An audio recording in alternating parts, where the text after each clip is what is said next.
नमस्कार। इस कथा पटल पर आप सभी का हार्दिक स्वागत है। इस पटल पर आने वाले नए मित्रों को बता दूं कि यह पटल हिंदी की चुनिंदा बेमिसाल कहानियों का पटल है, जिसमें आप सुनते हैं अपनी मनपसंद साहित्यिक कहानियां। तो इसी कड़ी में आज की कहानी है बायोडाटा। दोस्तों, वर्तमान कथाकारों में अखिलेश एक जाना पहचाना प्रतिष्ठित नाम है। तद्भव पत्रिका के संपादक अखिलेश अब व्यंग्य के ताने बाने से बुनी अपनी कहानियों में समाज का प्रत्यक्ष आकलन करते हैं। वर्तमान में राजनीति का छद्म रूप हम सभी देख सुन रहे हैं। आज राजनीति पैसा कमाने का एक माध्यम बन गया है। इस प्रोफेशन में जाने के लिए बहुत से गुणों अवगुणों का होना भी जरूरी है। कहानी का नायक राजनीति में पैर जमाने के लिए हर संभव प्रयास करता है। अपने बायोडाटा में कुछ नया जोड़ने के फिराक में लगा रहता है। तो आइए सुने अखिलेश की व्यंग्य से सराबोर कहानी बायोडाटा। नवंबर में न अधिक सर्दी रहती है, न अधिक गर्मी। गांवों में गन्ना, गंजी, मटर का नाश्ता शुरू हो जाता है। सब्जियां अपेक्षाकृत सस्ती और सुलभ रहती हैं। इसी स्वस्थ मौसम में राजदेव ने सावित्री की मांग में सिंदूर डालकर वधू बनाया था। उस क्षण वह असीम भावुकता, उदात्तता और आस्तिकता से ओतप्रोत था। उसे यकीन हो गया था, राजनीति में लगातार दुनमुनियां खा रही उसकी किस्मत अब पलटकर सरपट धावक हो जाएगी। वह खुश था। अभी तक मेरे पास अपना डगमगाता भाग्य था, पर अब सावित्री का होनहार मुकद्दर भी होगा।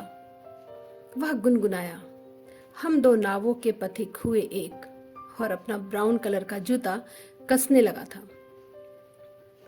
लेकिन इस वक्त वह खिन्न और परेशान था। स्वयं पर झुंझला रहा था कि आखिर उसने सावित्री को मैके क्यों भेजा।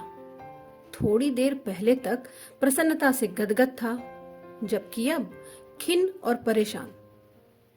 बात यह थी कि स्टेट की पॉलिटिक्स उसे पुकार रही थी, लेकिन जेब में पड़ा सावित्री का पत्र दिमाग में बार बार टनक जाता था। वह तल्खी से ऐंठा, मेरी बीबी जी ने पत्र लिखा है, बड़ी आई पत्र लिखने वाली। सावित्री ने मैके से जो पत्र लिखा था, उसका मुख्य अंश था, प्राण प्यारे, अब आपके पापा बनने का समय बहुत नजदीक है। क्या कहूँ, मेरी तबीयत खराब हो गई है। कैसे ठीक रहे, वह तो हमेशा आप पर लगी रहती है। विनती करती हूँ, हाथ जोड़ती हूँ, पांव पड़ती हूँ कि जल्द से जल्द आ जाइए। डॉक्टर और बुजुर्ग जिस तरह मुंह बनाते हैं, उसे देखकर मुझे डर लग रहा है कि कुछ भारी गड़बड़ है। सो आप आइए जरूर। मेरी हार्दिक इच्छा है कि हमारी औलाद सबसे पहले अपने पिता अर्थात आपको देखे। तो आपको मेरी कसम, अपनी प्राण प्यारी की कसम, आइए जरूर। दर्शनाभिलाषिनी, आपकी सेविका सावित्री। राजदेव ने चलते चलते एक सुनसान में पत्र निकाला और बड़बड़ाया, यह पत्र है या कविता। अचानक वह इस तरह चुप हो गया जैसे अभी कुछ बोला ही नहीं था। दरअसल वह सावित्री और मोती सिंह के द्वंद्व को सुलझाने की तरकीब निकालने में दत्तचित्त हो गया था। मोती सिंह सत्ता पार्टी की युवा शाखा के अभी अभी प्रदेश अध्यक्ष मनोनीत हुए थे। गृह जनपद में उनके 4 शागिर्द थे। एक उनके अध्यक्ष बनने के पहले ही प्रतिद्वंदी गुट में जाकर पछताने का काम कर रहा था। 2 क्षत्रिय थे। मोती सिंह का दृढ़ मत था कि राजनीति में बिरादरी के लोगों को आगे बढ़ाना अपने को ही बाउंस करना है। अतः उनकी दृष्टि चौथे शागिर्द राजदेव पर टिकी। राजदेव ने उनको कृपालु कहा और स्वीकार किया, मेरा भाग्य कमल आपके वरदहस्त से खिलने वाला है। मोती सिंह भड़क गए, कबे तुम्हारा भाग्य कमल की तरह है? नहीं, कदापि नहीं अध्यक्ष जी, वह कीचड़ है, शुद्ध कीचड़। माफ कर दे, माफ कर दे। राजदेव गिड़गिड़ाया तो मोती सिंह बोले, ज्यादा डायलॉग बाजी ना झाड़ो, जाओ कुछ माल पानी का जुगाड़ फिट करो। दिल्ली में हफ्ता 10 दिन रहना पड़ेगा। साम दाम दंड भेद सब तुम्हारी प्रदेश सचिवल्ली की नियुक्ति पर पक्की मुहर। उसके सामने विकराल समस्या मुंह बाए खड़ी थी कि माल पानी का जुगाड़ कैसे हो। उसने निश्चय किया कि वह माँ भाभी के गहने चुरा लेगा, फिर खंखार कर कहेगा, अगर कोतवाल ने हफ्ते भर में चोर न पकड़ा तो बोरिया बिस्तर बंधवा दूंगा बच्चू का। लेकिन इस उपाय को उसने भविष्य के लिए सुरक्षित रखा, क्योंकि कहीं से कुछ रुपए तो चपेट में आ गए थे। जेब में पड़े सावित्री के पत्र ने अंगड़ाई ली और वह झुलस कर राख हो गया। हालांकि वह सावित्री के स्वास्थ्य और संतान जन्म की अवहेलना करने में निपुण था, लेकिन दो झंझटें उसे उलझन में डाल देती थी। एक बचा खुचा नैतिक बोध उसे चित्त कर देता कि सावित्री की चिट्ठी पाने के बाद भी दिल्ली जाना नीचता होगी। दूसरा, राजनीति में सब एक दूसरे के दुश्मन होते हैं, कुत्ते की तरह पोल पट्टी सूंघने के लिए मारे मारे फिरते हैं। अब सावित्री या बच्चे दोनों को खुदा न खास्ता कुछ हो जाए और वह दिल्ली में ही रहे तो इसे हमारे खिलाफ हथियार बना लेंगे ये भाई साहब लोग, और कहीं यह लेटर हाथ पड़ जाए तो। उसका हाथ जेब में चला गया। जेब में जाकर वह थरथराने लगा। पत्र को मसलता रहा। अचानक उसे झटके से बाहर निकाला, सड़क के किनारे आया, चिंदी चिंदी की और ढलान पर फेंका। यह जरूर था कि उसे एक तरकीब सूझ गई थी, अनोखी और बुद्धिमता से भी पूरी। उसने तय किया था कि घर पहुंचकर सावित्री को पत्र लिखेगा, जिसका मजमून होगा, दुनिया में सबसे प्यारी और न्यारी मेरी सावित्री, इतने दिन हो गए तुम्हारा कोई हालचाल नहीं मिला। कम से कम 15 पैसे का एक पोस्ट कार्ड ही डाल देती। आखिर मेरे किस कसूर की सजा दे रही हो तुम? मैं बेकरार हूं तुम्हारी सुंदर सुंदर मोती जैसी लिखावट देखने को। हमारे होने वाले उसका ख्याल रखना, अपना तो रखना ही। दिन रात तुम्हारी याद सताया करती है। वह मुस्कुराया। उसने सावित्री को एक ठेठ गाली दी और हंसने लगा। उसके दांत चमक रहे थे। हालांकि न वह काला था, न ही इस समय रात थी, पर लगता था जैसे घनी रात में किसी काले चेहरे के दांत चमक रहे थे। वह इन दिनों अक्सर अपनी 36 की उम्र को कोसता था, जिसमें वह विवाहित हुआ था। दरअसल उसने 22 की उम्र में प्रतिज्ञा की थी, शादी तभी करूंगा जब राजनीति में कुछ कर गुजरूंगा, यानी कि कुछ नहीं तो जिला स्तर का कोई पद प्राप्त कर लूंगा। लेकिन वह 35 वर्ष का हो चुका था और पदहीन था। स्थिति यह हो चुकी थी कि फर्क इतना मुश्किल हो गया था कि वह यह पद राजनीति के लिए चाहता है अथवा विवाह के लिए। वस्तुतः उसके जीवन में विवाह और राजनीति की विभाजक रेखाएं धुंधली होकर आपस में गडमट करने लगी थी। कई बार दिमाग में आया कि झूठ मूठ में घोषणा कर दे। दुर्गा माँ ने मुझे सपने में दर्शन दिया और कहा, हे राजदेव, तू हमारी बेटियों का अनादर कर रहा है। जा, जब तू मेरी किसी बेटी से ब्याह करेगा तभी राजनीति में सफलता पाएगा। पर अंततः उसे यह योजना सटीक नहीं लगी। एक से एक घाघ साले इस फील्ड में हैं, तुरंत भांप जाएंगे और मजाक बनाएंगे। अजीब दशा थी अभागे राजदेव की। कुंवारा था, क्या हुआ? प्रेम और वासना की बिल्कुल निर्धनता नहीं थी। इन निधियों से ठसाठस था वह, लेकिन शरीर पर नेता का बाना था और आत्मा में राजनीति, राजनीतिक तरक्की की दरकार। नतीजन वह अपनी प्रेम व वासना की संपदा का विनिमय करने में असमर्थ था। कितनी कारुणिक दशा थी। अभी तक मोहब्बत से बेदखल था। महज एक बार थोड़े से वक्त के लिए कुछ इंतजाम हुआ था, मगर वह रेल मध्यम मध्यम चल रही थी और ऐसी पटरी हुई कि जिंदगी की दिशा बदल गई। हुआ यह था कि उम्र के 22वें जाड़े में था, तभी भाई की शादी हो गई। शादी बड़े भाई की हुई, लेकिन जीवन राजदेव का बदल गया। वह पालतू कुत्ते की तरह भाभी के पीछे पीछे लगा रहता था। उनका छोटा मोटा कार्य करके उसका हृदय अनुपम तृप्ति से भर उठता और वह गर्व का अनुभव करने लगता। भाभी भी अपने पिछलग्गू देवर का विशेष ध्यान रखती थी। उसके कपड़े साफ कर देती, मौके 2-4 रुपयों की बख्शीश पकड़ा देती। इतना ही नहीं, बात बेबात उसे देखकर मुस्कुरा भी देती। उसे लगा भाभी उस पर फिदा है। और एक दिन भाई के ऑफिस जाते ही भाभी की गोद में लुढ़क पड़ा। भाभी आग बबूला, ये क्या हरकत है? वह बहाना पेश करने लगा, मेरे सिर में जुआ पड़ा है, खोज दो। जब तुम्हारी मेहरी आ जाएगी तो उसी से जुआ चिल्लर खुजवाना। भाभी ने घृणा से कहा और ऐसा धक्का दिया कि राजदेव ढह कर नीचे आ गया। उसी शाम पिता उसे लाठी से मार रहे थे। मारते और कहते, और जुआ निकलवाओगे? इस हादसे ने राजदेव को छिछोरेपन की दुनिया से खींच आत्मा लोचन की प्रक्रिया में डाल दिया। उसके सम्मुख लांछना के शूल, तीर, तलवार थे, जबकि वह बेबस निहत्था था। उसने खुद को मर्माहत अनुभव किया और सुबकने लगा। आंसू थमे तो वह नया राजदेव था। उसे दिव्य ज्ञान हो गया था कि इस अपमान की भरपाई तभी हो सकती है जब वह कुछ बनकर दिखा दे। उसने तय किया कि वह कुछ बनकर दिखाएगा और परिवार वालों के गाल पर उल्टा झापड़ मारेगा। क्या बनना है, इसके बारे में उसके विचार स्पष्ट थे।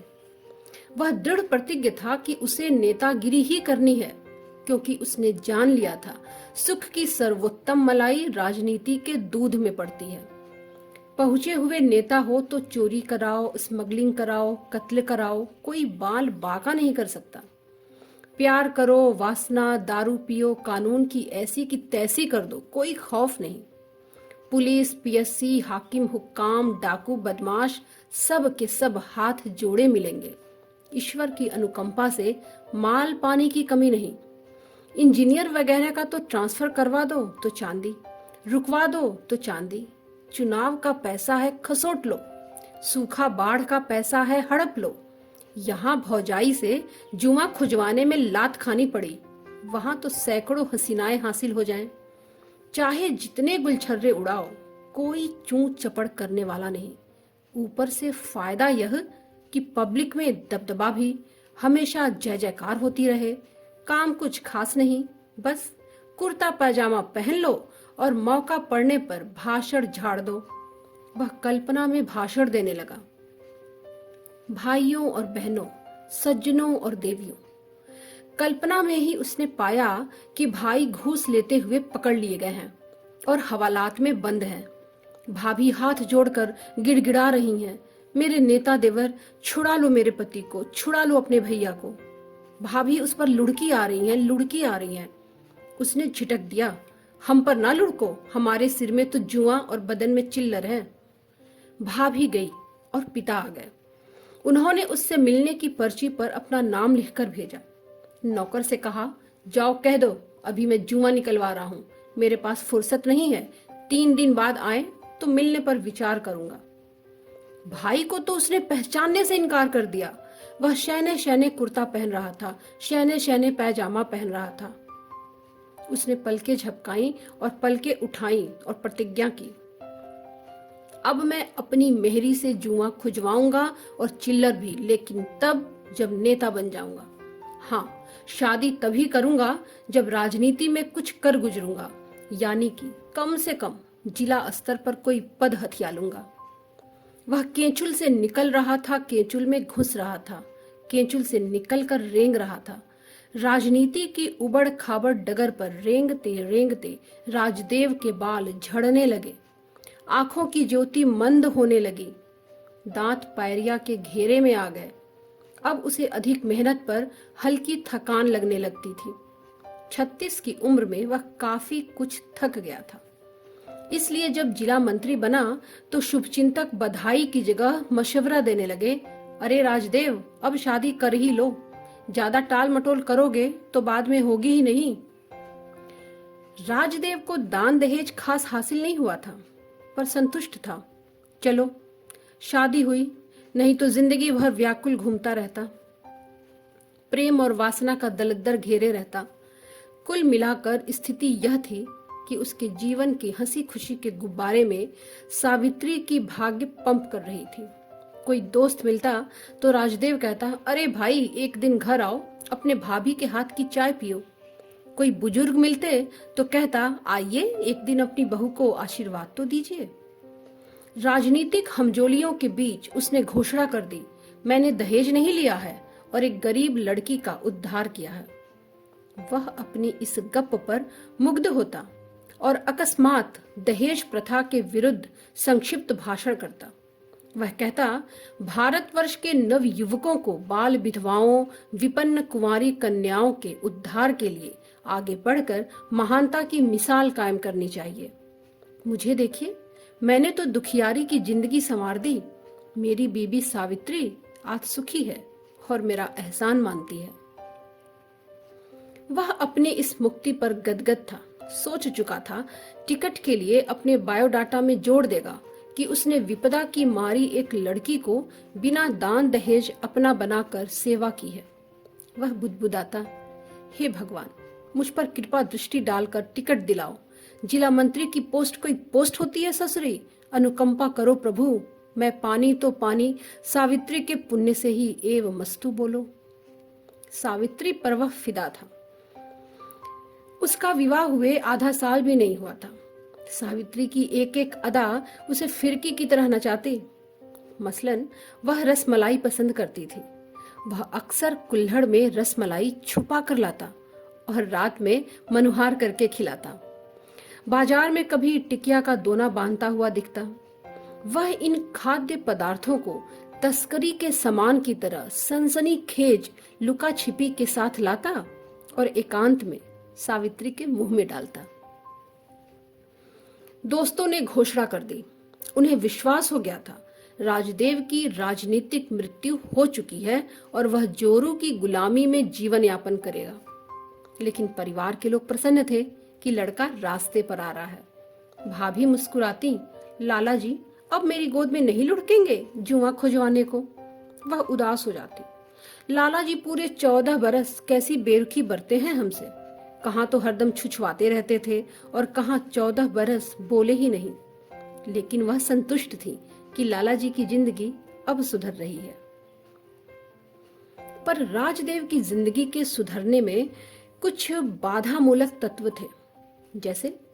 जैसे एक दिन सावित्री मांग कर बैठी, हमको एक ठो बढ़िया साड़ी खरीदो ना। खरीद देंगे।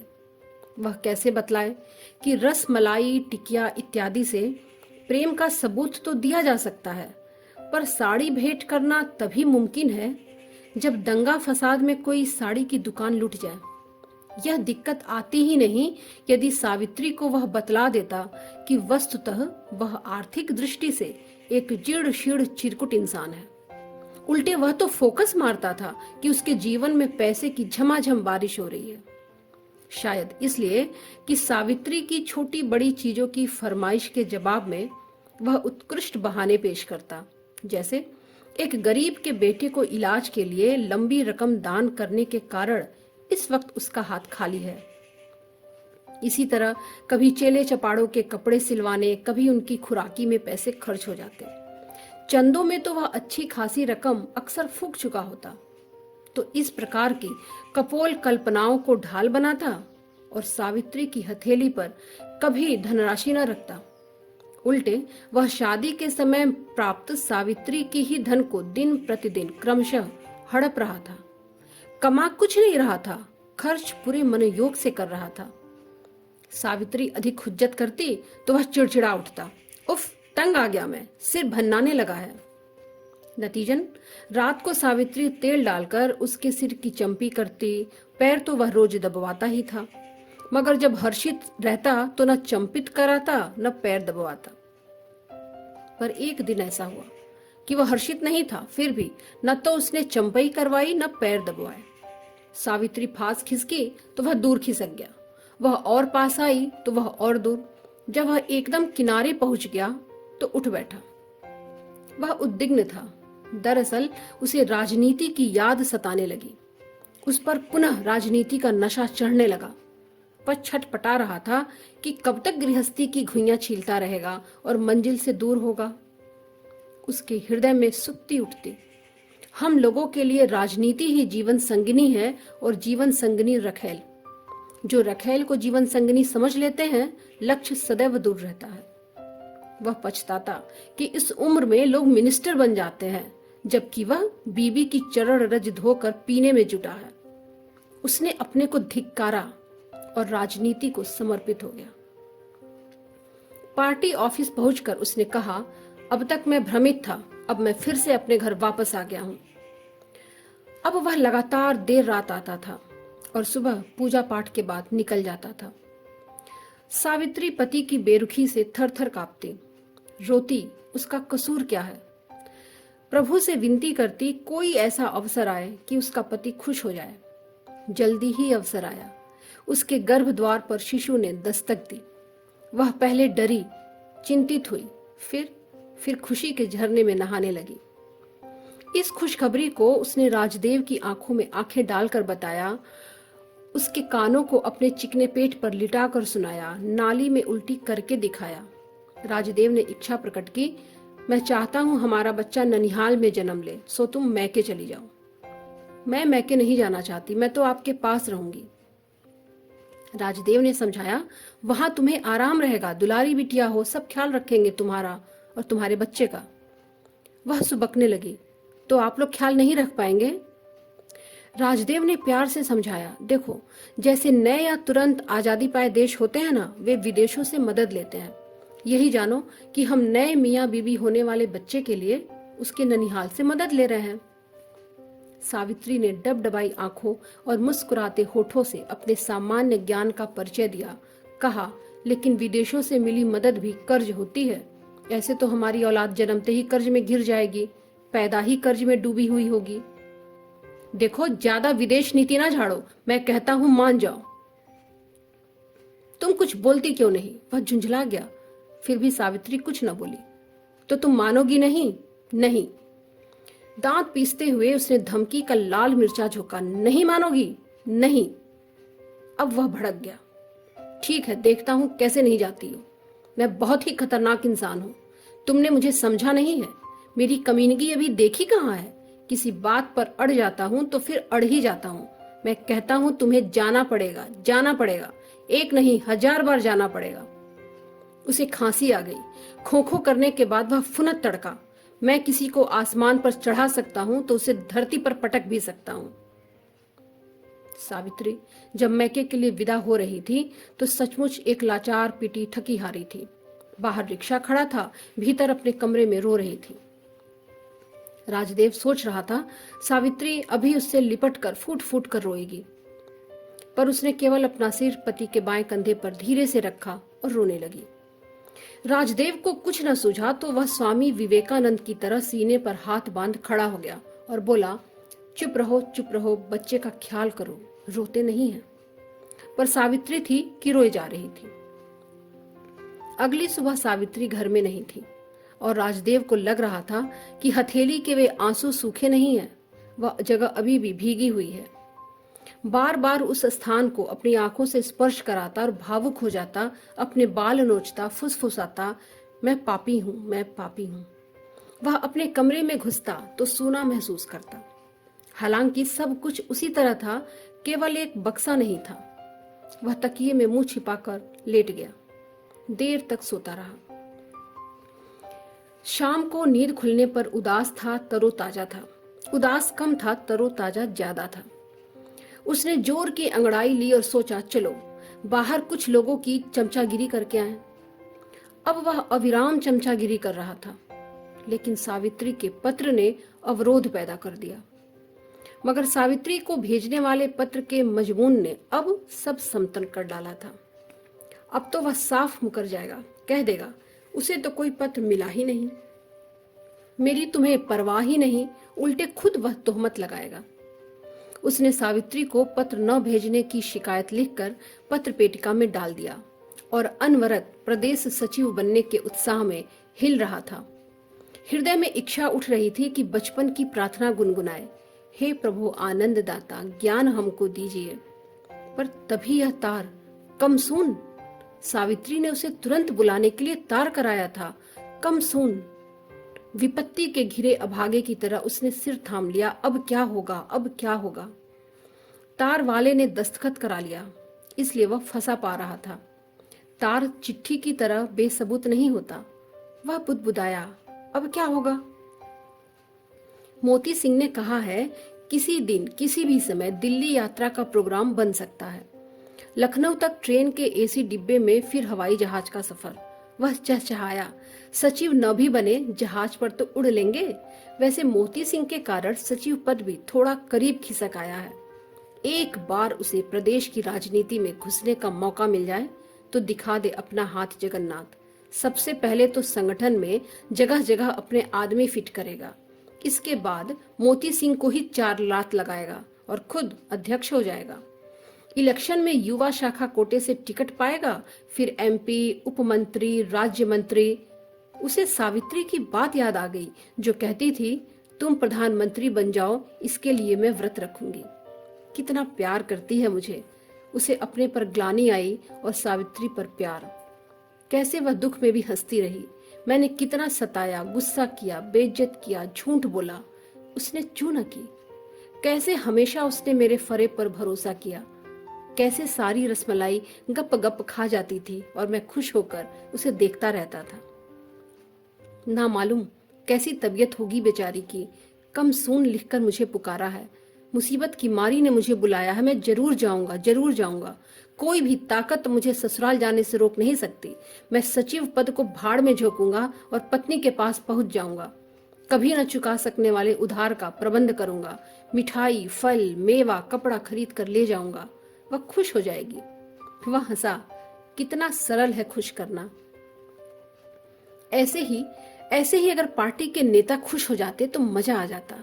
बस वे चुटकी बजाएं तो मुझको लाल बत्ती वाली कार मिल जाए। अर्दली अंगरक्षक भी ससुरे सेवा करते रहें। कौन ठीक, प्रदेश सचिव बनने के बाद मिनिस्ट्री ना सही, निगम की चेयरमैन ही अपनी तंबू के नीचे आ जाए। तब तो लाल बत्ती, बंगला, फोन वगैरह का बंदोबस्त पक्का समझो। खसूट लो सब रुपया, हड़प कर कंगाल कर दूंगा निगम को। किसी दूसरे नेता को जाने का मन नहीं होगा फिर उस कुर्सी पर। जो भी हो, मोती सिंह की कृपा से भविष्य उज्जवल दिखाई दे रहा है। मगर यह सावित्री की बीमारी टपक पड़ी, वह भी ऐसे नाजुक वक्त में। वह बरस पड़ा। उसे इतनी जल्दी प्रेग्नेंट होने की क्या जरूरत थी? अगर भूल से चूक हो गई तो बीमार होने की क्या जरूरत? लेकिन यहाँ तो मम्मी बनने का शौक चल आया था। कुछ नहीं, बस मेरी किस्मत के रास्ते में रोड़ा खड़ा करना था। बड़ी चली आई कमसून वाली। नहीं जाऊंगा ससुराल, मुझे चिढ़ हो गई है। नहीं जाता, देखता हूं मेरा कौन क्या बिगाड़ लेता है। लेकिन यह तार मुझसे दस्तखत करा लिया था तार वाले ने। नहीं जाता, कहीं दुश्मन इस्तेमाल न कर ले। क्या करे वह रुआंसा हो चला। वह सोचता रहा, ऐसी हिकमत करूंगा कि सांप भी मर जाए और लाठी भी न टूटे। उसने अद्भुत मेधा का परिचय दिया। उसने लिखा, मेरी प्राण प्यारी, बड़े पेशोपेश में हूं। दरअसल जब तार वाला आया तो अम्मा नहा रही थीं, भाभी सब्जी लेने गई थीं, कोई घर में था नहीं। सो मैंने ही बाहर आकर दाएं हाथ से तार लेकर कुर्ते में रख लिया। सोचा हाथ मांज कर पढ़ूंगा, लेकिन तभी चेले चापड़ आ गए। सो तार की बाबत भूल ही गया। मेरी जान, मुझे क्या पता था तुम्हारा तार है। यह तो तब पता चला जब धोबी ने कहा, भैया ई कुर्ते में एठो कागज था। अब दुर्भाग्य देखो, सारी लिखावट धुल गई है, बस तुम्हारा नाम कुछ कुछ पढ़ने में आ रहा है। कोई खुशखबरी ही भेजी होगी, पर कहीं कोई गड़बड़ तो नहीं है। इसलिए सोचते ही दिल कांप जाता है। इसलिए यह पत्र अपने एक विश्वास पात्र चेले के हाथ भिजवा रहा हूँ। जवाब इसी के हाथ भिजवा देना। मैं खुद आता, पर एक जरूरी काम से दिल्ली जाना है। बड़ा फायदा होना है वहाँ। लेकिन मैं अपने लिए थोड़े यह सब कर रहा हूँ। यह तो मैं बच्चे और तुम्हारे जीवन की बगिया में खुशियों के फूल बिखेरने के लिए कर रहा हूँ। तुम्हारे ऊपर जान न्यौछावर करने वाला राजदेव। पत्र लिफाफे में बंद हो गया। राजदेव ने 4-6 नौजवानों को चारा दिखाया। मैं प्रदेश सचिव बना नहीं कि तुम जिला सचिव बने। इस कृपा कथन के पीछे मकसद था कि पद पाकर जब वह दिल्ली से लौटेगा तो ये चिरकुट शहर में स्वागत का इंतजाम पानी करेंगे। भीड़ भाड़ इकट्ठी करके जय जिंदाबाद के नारे लगवाएंगे। इनमें से कुछ को उप सचिव बनाकर सचिव बनने के चक्कर में हमेशा पापड़ बिलवाएगा। उन्हीं में से एक टुटपुंजिया को उसने लिफाफा पकड़ाकर निर्देश दिए और कहा, ये लेटर पहुंचाकर आराम से आना, मैं कल शहर में रहूंगा नहीं तो परसों मिलना। टुटपुंजिया चला गया तो वह मुस्कुराया, परसों घंटा मिलोगे? कल दोपहर ही तो दिल्ली के लिए चल पड़ेगा, लखनऊ तक एसी डिब्बे में, फिर जहाज से। एयर होस्टेस पर नजरें गड़ाऊंगा तो हटाने का नाम नहीं लूंगा। एसी डिब्बे में कोई हुस्न की मलिका रही तो आंख सेकते हुए रास्ता गुजार दूंगा। प्रदेश सचिव बनने के बाद चुनाव की तैयारी करनी है, धन धान्य इकट्ठा करना है, असलहे गुंडों बदमाशों की लंबी फौज खड़ा करना है, सब बूथों पर कब्जा करवा लो तो किला फतेह, बहुत हुआ तो मुकदमा ठुका, वहां भी कौन इंसाफ है, फैसले तक तो अगला इलेक्शन आ जाएगा। यदि मैं मंत्री बन गया तो फिर क्या कहने, अपने क्षेत्र में योगी मुनि रहूंगा पर बड़े बड़े शहरों में ऐयाशी का नंगा नाच खेलूंगा। मेरी प्रेम और वासना की जो नदियां सूख चली हैं फिर भर जाऊंगा। अच्छा, मैं अपनी ब्लैक मनी कहाँ छिपाऊंगा? फैक्ट्रियों में, विदेशी बैंकों में। फिर भी इफरात हुआ तो राजनीतिक भ्रष्टाचार विरोधी फिल्मों का निर्माता हो जाऊंगा। उसने अपने सिर पर चपत लगाई, पंडित राजदेव ज्यादा ना उड़ो अभी। ट्रेन छूटने न पाए इस चक्कर में वह पौन घंटा पहले ही स्टेशन पर धमक गया था। वह मोती सिंह का इंतजार कर रहा था। उसकी व्यग्रता का आलम यह था कि वह 4 समोसे खा चुकने के बाद 5वीं बार चाय पी रहा था। उसने चाय का गिलास उठाया ही था, किसी ने उसे आवाज दी। मुड़कर देखने के पहले वह झुंझलाया। 1 रुपए का चूना लगा चाय पिलाने में। आवाज देने वाला राजदेव का पत्रवाहक टुटपुंजिया ही था। टुटपुंजिया उसके पास आया, आपके घर गया था, पता चला आप यहाँ आ गए हैं। टुटपुंजिया की आवाज में लहर थी और वह कांप रहा था। तो तुम गए नहीं वहां चिट्ठी लेकर? गया था, लौट भी आया। अबे इतनी जल्दी क्या थी लौटने की? कहा तो था कि परसों मिलना। बात ही कुछ ऐसी थी कि लौटना पड़ा। बात ही कुछ ऐसी थी? क्या बात थी? टुटपुंजिया हकलाने लगा। बात यह थी कि सावित्री माँ बन गई थी। वह अजीबोगरीब संतान थी। उसके मुंह से हमेशा चारों पहर सोते जागते लार बह रही थी। वह लार से लिथड़ी संतान थी, जैसे उसके पेट में लार की टंकी हो, जब देखो तब लार बहती रहती। न हंसती थी न रोती थी। हाँ, कोई उसको छुए तो चिल्लाने लगती थी। उसमें जीवन के चिन्ह नहीं थे। सावित्री बगल में रो पड़ी, कहती, आज एक माँ का भाग्य फूट गया। लोग बोले, ऐसी संतानें बचती नहीं। माँ के आंसुओं से प्यास बुझाने वाली औलादें ज्यादा दिन जीती नहीं, जल्दी से जल्द मर जाने के लिए ही पैदा होती हैं। पर संतान मरी नहीं, वह तो ताजा दम हो रही थी, जैसे कि किसी मायावी का छल हो, जबकि माँ पीली पड़ती जा रही थी। अजीब तारतम्य था, एक की चेतना और दूसरे की मूर्छा में। संतान अदृश्य नली से माँ का बूंद बूंद रक्त पी रही थी। माँ निचुड़ रही है, कमजोर अचेत हो रही है, और संतान ताजा दम ललछाऊ हो रही है। राजदेव को अचानक लोगों से घिरे मोती सिंह दिख गए। राजदेव ने चिल्लाकर हाथ उठाकर कहा और टुटपुंजिया से पूछा, तो तुम हमको यही समाचार लाने के लिए भेजे थे? टुटपुंजिया की बुद्धि में नहीं आया कि जवाब में अब क्या बोले। टुटपुंजिया ने प्रश्न किया, अब मेरे लिए क्या आदेश है? तुम फिर वहीं चले जाओ और जब तक रहो तब तक सब ठीक ना हो जाए। कोई खास बात हो तो यहाँ और दिल्ली के पते पर तार कर देना फौरन। टुटपुंजिया जा रहा था, ट्रेन आ रही थी। वह मोती सिंह की ओर लपका। तो चल रहे हो ना? मोती सिंह मुंह में पान भरे थे। ट्रेन रुकी। राजदेव पागलों की तरह एसी डिब्बे में घुसा। मोती सिंह इत्मीनान से घुसे। ट्रेन भाग रही थी। राजदेव के हाथ में मोती सिंह का दिया एक संतरा था। संतरे को पकड़े हुए वह विचार मग्न था। यदि बच्चा मर गया तो क्या, दूसरा पैदा कर लेंगे। बीवी मर गई तो क्या, दोनों मर गए तो? उसने निश्चय किया, यदि ऐसा हुआ तो वह अपने बायोडाटा में जोड़ेगा, पब्लिक की सेवा में, पार्टी की खिदमत में गृहस्थी तबाह हो गई,